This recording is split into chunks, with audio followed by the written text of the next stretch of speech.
Howdy y'all, Fuzzy Biker here, back in the Fuzzy Biker garage. Just got back from Colorado literally probably 5 minutes ago. Just enough time to get the bike in here, walk around the Fuzzy Biker garage for a second and get the old camera out. I wanted to get this recorded while it's still fresh, you know. Had a great time in Colorado, of course. Thank you, Mark. Just amazing. You know, it was just a beautiful place, beautiful motorcycles. We had 3 Royal Enfield Himalayans.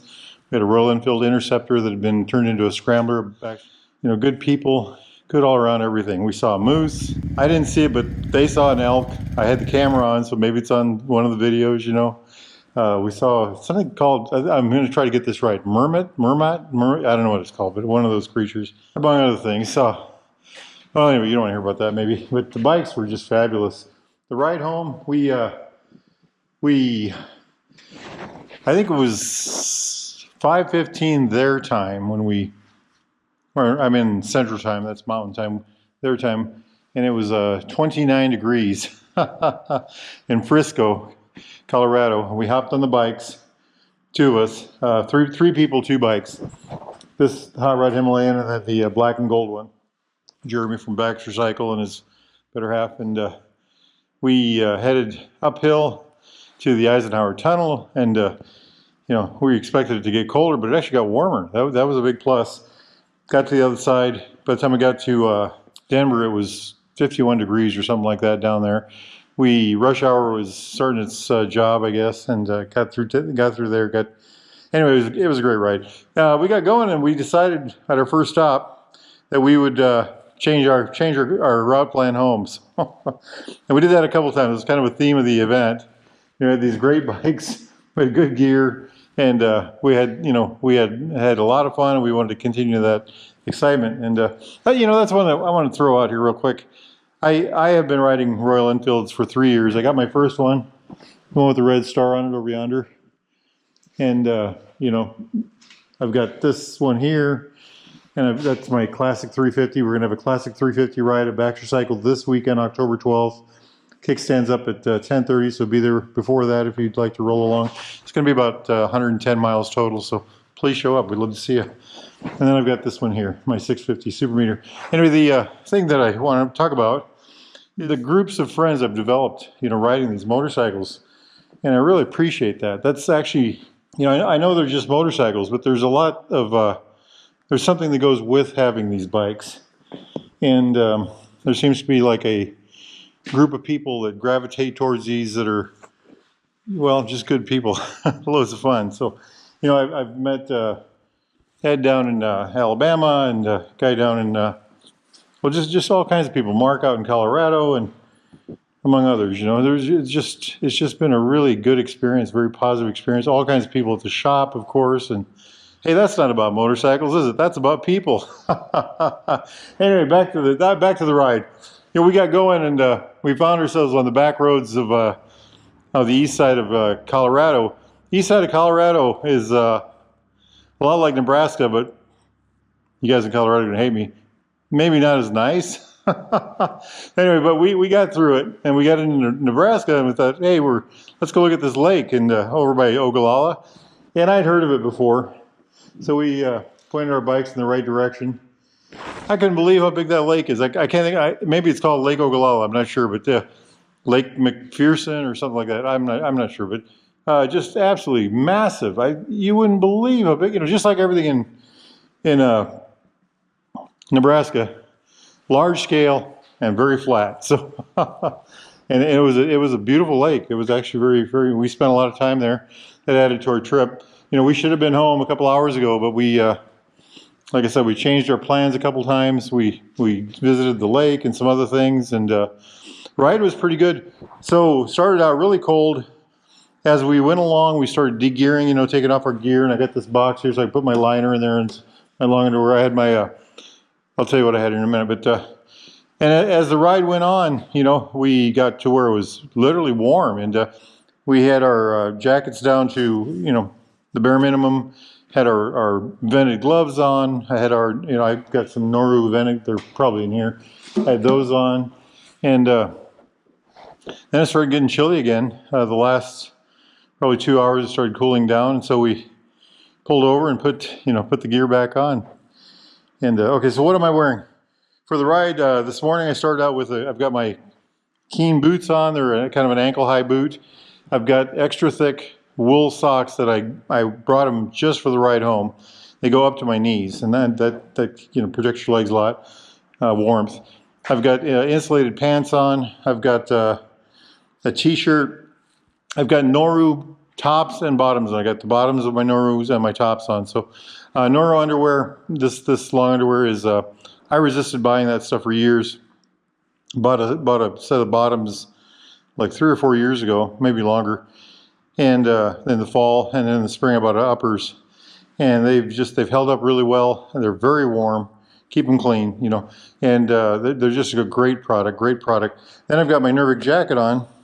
My Nervik jacket has become my favorite all-around jacket.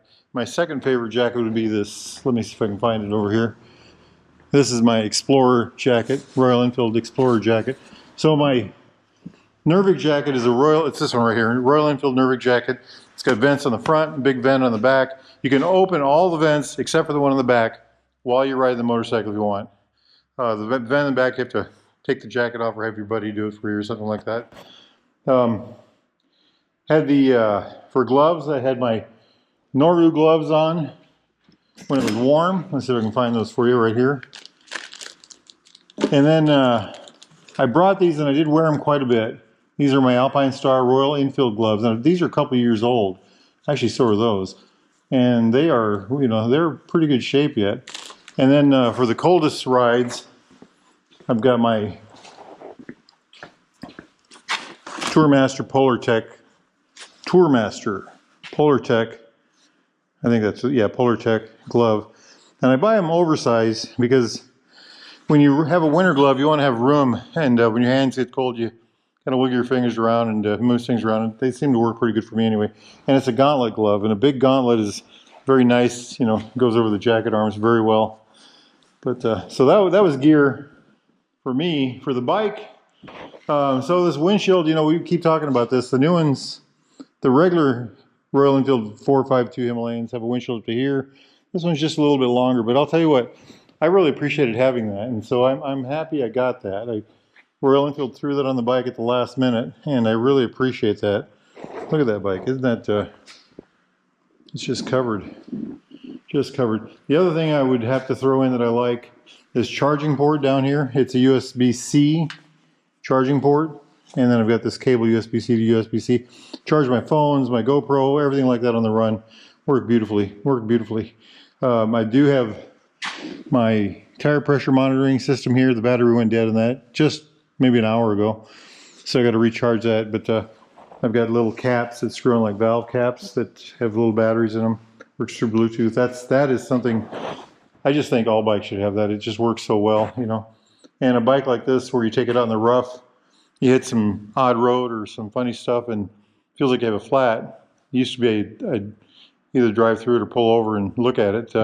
With this, I can just look down and see what the gauge says for air pressure. And then this thing here, I love that box. That is one of the best ads. That has been just a great add-on, for the motorcycle. I can pack all kinds of stuff in it. It's just close it like that and latch it. It actually locks. I've got a key over there. It locks, so I can lock it when I want to go in somewhere. It's got these tie downs on, so I've tied my bedroll on top of it. It's just really, it's got this on here, backrest for the passenger. And I haven't had a passenger on the try yet, but it's just a very good thing. I guess the other thing I've added to this bike, let me look it over here real quick. I did the DNA filter, and actually I'm very happy about that. I was in a little on the line about getting that or not. It works great. It makes a howling noise. It's lots of fun. And does it make it go faster? I don't know about that, but it's a lot of fun. So it has a neat sound to it. And then this Dunlop Trail Max Mission tire. The bike has got 12,603 miles as of right now. I just pulled in, and I put that Trail Max on at 7,600. So what would that be? About 5,000 miles on that already. And I put that tire on 2 weeks ago, I think. It's a grand tire. Look at that. So interesting thing about that. The Seat tire that came with this, I changed it at 7,600. I think it could have gone another 2,000 miles, but I had a long ride ahead of me. I think that's when went down to Alabama. So I went ahead and changed it. Out in Colorado, I had this bike out in Colorado with the Seat rear tire on. I think that tire actually had better feel than this tire does.